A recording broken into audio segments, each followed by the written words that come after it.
it's a hostage situation. And what I pointed out is, okay, so I want to make the argument for why it's a hostage situation, because I don't want to cast stones unfairly. But I do think we all see this. Okay, so you have Antifa, these mostly peaceful protesters that mostly it's hard to say with a straight face, right? These mostly peaceful riots, the mostly peaceful burning of buildings, the mostly peaceful injury of hundreds of cops.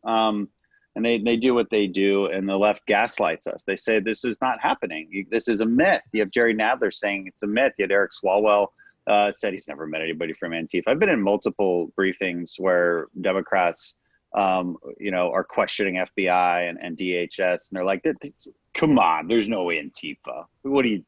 Are they even real?" Like they'll say this. I'm like, "Well, come on, guys. Like, really?" And so here's Antifa's goals are power, right? Because there is no stated. If you're a real protester, there is something that will make you stop protesting. That's the whole point of protesting. Like, you have a goal. Maybe it's a policy. Maybe it's you want to remove somebody from power. Whatever. Somebody has to step down. What is it? They don't state their goals. Notice that, like, it's totally incoherent. Well, it's anarchy, basically. It's basically anarchists.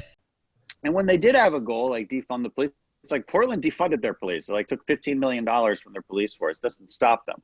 Nothing can quell their unrest except total power.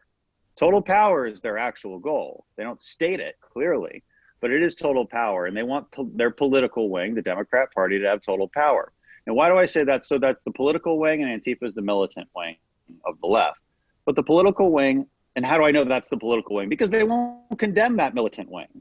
Because they keep making these excuses. They keep saying that they're not real. They're mostly peaceful. They're freedom fighters. Aren't you against fascism? Aren't you against fascism? So would you call it like the Sean Finn versus the IRA, basically?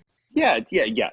That's how it's starting to look to me. And you have Pelosi saying things about, if it's because Trump's in power. If we were in power, this wouldn't happen. So what are they doing? They have very strategic communication threads here. They're consistent. They're coming from different angles, but they're highly consistent. So this is dangerous. It's a hostage situation. They're saying, we won't let you have safety and community until you give us power. And we want to dismantle the foundations of the country. And they say that. I mean, again, I just use their words. They use the words, dismantle the systems of oppression. But when they say systems of oppression, they mean the economy. They mean the American flag. They mean our ideals and our founding. That's what they mean. I'm not making this up anymore. Like, we see it with our own eyes. You're tearing down the symbols of our country. It's very important. It's symbolic. It matters. And because then people have to realize there's nothing on the other side of that. There's nothing on the other side of that revolution. The only thing on the other side of that revolution is Chaz. That's what's on the other side. And Chaz didn't seem like a good place.